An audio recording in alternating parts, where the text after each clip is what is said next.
আসসালামু আলাইকুম। শুরুতেই জানিয়ে দিব এখনকার গুরুত্বপূর্ণ সংবাদ শিরোনাম। জিয়াউর রহমানের পরে সবচেয়ে সফল সরকার হবে ডক্টর ইউনূস সরকার, ব্যারিস্টার ফুয়াদ। নৈশভোজে ঘনিষ্ঠভাবে কথা বলেছেন ইউনূস মোদি, বৈঠক কাল। ডক্টর খলিলুর রহমানের সঙ্গে মত বিনিময়ে ভারতের অজিত দোভাল। আওয়ামী লীগের রাজনৈতিক মৃত্যু হয়ে গেছে, আর পূর্ণ জাগরণ হবে না। নিজামীর ফাঁসির মাস্টারমাইন্ড আবু সাইদের গ্রেফতারের দাবিতে বিক্ষোভ। পলাতক আওয়ামী লীগ নেতাদের রাজকীয় ঈদ উদযাপনে ক্ষুব্ধ কর্মীরা। শুনছিলেন সংবাদ শিরোনাম, এবার বিস্তারিত। তবে তার আগে অনুরোধ থাকবে ভিডিওতে একটি লাইক দিন এবং কোথায় থেকে আমাদের ভিডিওটি দেখছেন কমেন্টে জানিয়ে দিন। জিয়াউর রহমানের পরে সবচেয়ে সফল সরকার হবে ডক্টর ইউনূস সরকার, ব্যারিস্টার ফুয়াদ। আমার বাংলাদেশ পার্টির সাধারণ সম্পাদক ব্যারিস্টার আসাদুজ্জামান ফুয়াদ বলেছেন, বাংলাদেশের ইতিহাসে এত জনসমর্থন নিয়ে এর আগে কোনো সরকার আবির্ভূত হয়নি। দেশের ইতিহাসের সবচেয়ে বেশি জনসমর্থিত সরকার ডক্টর ইউনূসের। আমার দৃষ্টিতে শহীদ প্রেসিডেন্ট জিয়াউর রহমানের পরে সবচেয়ে সফল সরকার হবে প্রফেসর ডক্টর ইউনূসের।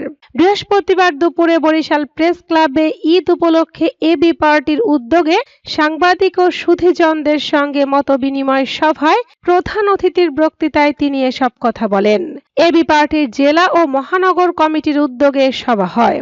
তিনি আরো বলেন, রাজনৈতিক দলগুলো গত 16-17 বছর ধরে বলে আসছে ভোট, নির্বাচন ও গণতন্ত্র চাই, আর তরুণদের আকাঙ্ক্ষা যেগুলো দেয়ালে দেয়ালে লেখা হয়েছে সেখানে অবিলম্বে নির্বাচনের কথা বলা নেই। তরুণদের আকাঙ্ক্ষা ভিন্ন হলেও মর্যাদার জায়গায় দুটি সমান। রাজনৈতিক দলের আকাঙ্ক্ষাগুলো যেমন ন্যায্য, তেমনি তরুণদের সংস্কারের দাবিগুলোও ন্যায্য। ব্যারিস্টার ফুয়াদ বলেন, সংস্কার, বিচার, নির্বাচনের কোনোটাকেই আমি একটার সাথে আরেকটা সাংঘর্ষিক মনে করি না। এর পুরোটা মিলেই হচ্ছে অন্তর্বর্তীকালীন সরকার, ৭১-এর মুক্তির লড়াই, ২৪-এর গণ অভ্যুত্থান। কিন্তু প্রত্যেকটা কাজ করতে হবে ঐক্যমতের ভিত্তিতে।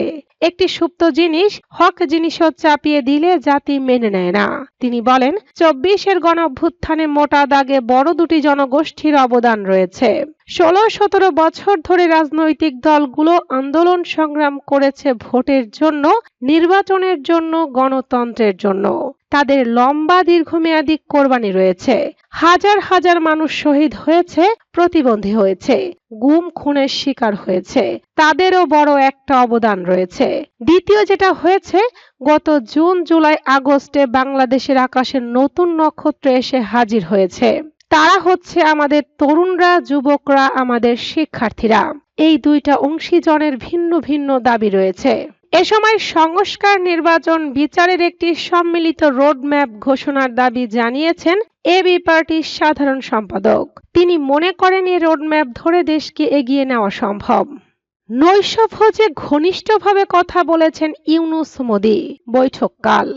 ব্যাংককে বিমস্টেক শীর্ষ সম্মেলনের আনুষ্ঠানিক নৈশভোজে প্রধান উপদেষ্টা ডক্টর মোহাম্মদ ইউনূস ও ভারতের প্রধানমন্ত্রী নরেন্দ্র মোদি কুশলাদি বিনিময়ের পর ঘনিষ্ঠভাবে কথা বলেছেন। প্রধান উপদেষ্টার প্রেস সচিব শফিকুল আলম এ তথ্য জানান। প্রধান উপদেষ্টার প্রেস সচিব বলেন, শুক্রবার ব্যাংককে বিমস্টেক সম্মেলনের সাইডলাইনে বাংলাদেশের প্রধান উপদেষ্টা অধ্যাপক ডক্টর মোহাম্মদ ইউনূস ও ভারতের প্রধানমন্ত্রী নরেন্দ্র মোদির মধ্যে দ্বিপক্ষীয় বৈঠক হবে। অন্তর্বর্তী সরকারের দায়িত্ব গ্রহণের পর প্রথমবারের মতো অধ্যাপক ইউনূসের সঙ্গে নরেন্দ্র মোদির বৈঠক হতে চলেছে। প্রেস সচিব বলেন, ব্যাংককে আজ বিমস্টেক সম্মেলনের নৈশভোজে দুই নেতার সাক্ষাৎ হয় এবং তারা কুশলাদি বিনিময় করেন। নৈশভোজে উভয় নেতাকে বেশ কিছু সময় ধরে ঘনিষ্ঠভাবে কথা বলতে দেখা গেছে। ডক্টর খলিলুর রহমানের সঙ্গে মত বিনিময়ে ভারতের অজিত দোভাল। বিমস্টেক শীর্ষ সম্মেলনের ডিনার অনুষ্ঠানে বাংলাদেশের প্রধান উপদেষ্টার বিশেষ দূত খলিলুর রহমানের সঙ্গে মত বিনিময় করেছেন ভারতের নিরাপত্তা উপদেষ্টা অজিত দোভাল। বিমস্টেক সম্মেলনের অংশ হিসেবে এদিন রাতে নৈশভোজে অংশ নেন সংশ্লিষ্ট দেশগুলোর প্রধান ও কর্মকর্তারা। একই আয়োজনে প্রধান উপদেষ্টা ডক্টর মোহাম্মদ ইউনূস উপস্থিত ছিলেন, যেখানে পাশের চেয়ারে বসেছিলেন ভারতের প্রধানমন্ত্রী নরেন্দ্র মোদি। অনুষ্ঠানে থাইল্যান্ডের প্রধানমন্ত্রী পেতং তান সিনওয়াত্রার সঙ্গে স্মৃতিচারণমূলক একটি ছবি তোলেন প্রধান উপদেষ্টা। নৈশভোজে ভারতের প্রধানমন্ত্রী নরেন্দ্র মোদী সহ শ্রীলঙ্কার প্রেসিডেন্ট, নেপালের প্রেসিডেন্ট এবং অন্যান্য দক্ষিণ এশীয় নেতারা উপস্থিত ছিলেন। আওয়ামী লীগের রাজনৈতিক মৃত্যু হয়ে গেছে, আর পূর্ণ জাগরণ হবে না। বাংলাদেশের 53 বছরের রাজনৈতিক ইতিহাসে এ ধরনের রাজনৈতিক পরিস্থিতি ও পরিবেশ আগে তৈরি হয়নি যে সরকার পরিবর্তনের সঙ্গে সঙ্গে একেবারে নেতা কর্মীরা পোটলা পাটলি নিয়ে পালিয়েছে। কিন্তু আওয়ামী লীগের পালাতে হয়েছে। এই পলায়নের মধ্য দিয়ে আওয়ামী লীগের রাজনৈতিক মৃত্যু হয়ে গেছে। এটার আর পূর্ণ জাগরণ হবে না বলে মন্তব্য করেছেন গণ অধিকার পরিষদের নুরুল হক নূর। তিনি বলেন, গত 16 বছরে রাজনৈতিকভাবে বিএনপি, জামায়াত, 18 দল, 20 দল মিলে আন্দোলন হয়েছে, কিন্তু কোনো আন্দোলন করে সরকার পরিবর্তন করতে পারেনি। সরকার যেভাবে দেশের মধ্যে সেটআপ করেছিল প্রশাসন এবং পার্শ্ববর্তী রাষ্ট্র ভারত, সে সেটআপের কাছে আন্দোলন বারবার ব্যর্থ হয়েছে। জুলাইয়ের অভ্যুত্থানে ছাত্র জনতা, বিশেষ করে ছাত্র তরুণ যুবকদের একটা আপোষহীন লড়াই এই অসাধ্যকে সাধন করেছে। এই আন্দোলনের রাজনৈতিক নেতা কর্মীদের চেয়ে সাধারণ মানুষ বেশি মারা গেছে। সাধারণ মানুষ আন্দোলনে নেমেছিল, তারা গত 16 বছর ধরে আওয়ামী লীগের অত্যাচার, চাঁদাবাজি, ধান্দাবাজি, দখলবাজি এগুলো দেখেছে।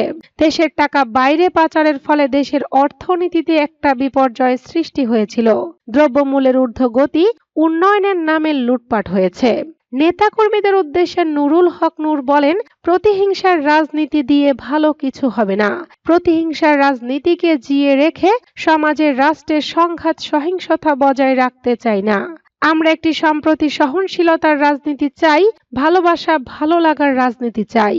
যারা রাজনীতি করবে তারা দখলবাজি, চাঁদাবাজি, লুটপাট করবে না।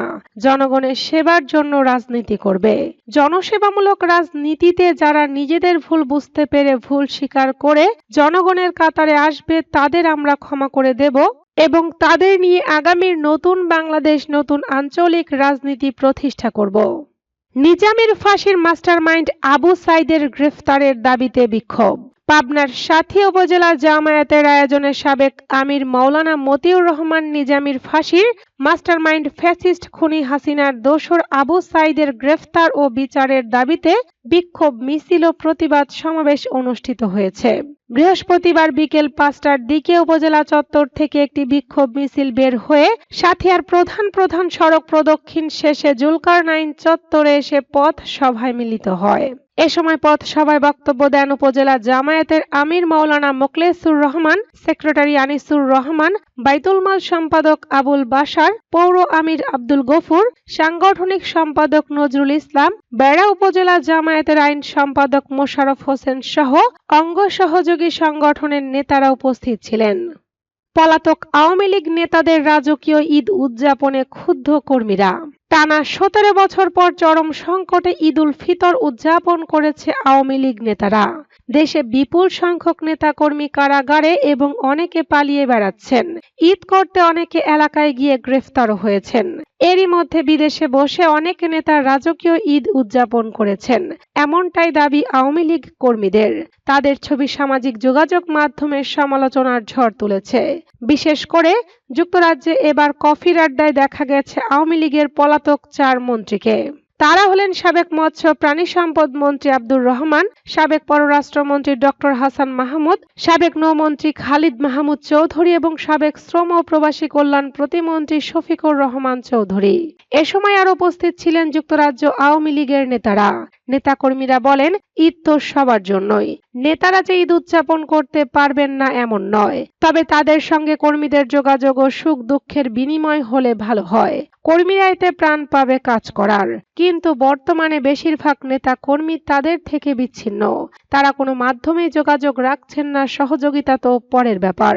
তবে নেতাদের দাবি, বিপদে তো সবাই। যে যত বড় নেতা, বিপদ তার তত বেশি। দেশে বিদেশে যে যেখানেই আছে চরম বেকায়দায় আছে, তারপরও সাধ্যমতো যোগাযোগ রক্ষা করা প্রয়োজন। আমাদের অনেকেই সেটা করছেন না। এ কারণে কর্মীদের ক্ষোভ অমূলক নয়, তবে দলীয় সভাপতি নিজেই সবার সঙ্গে যোগাযোগ রাখছেন, এটাই আমাদের আশার দিক।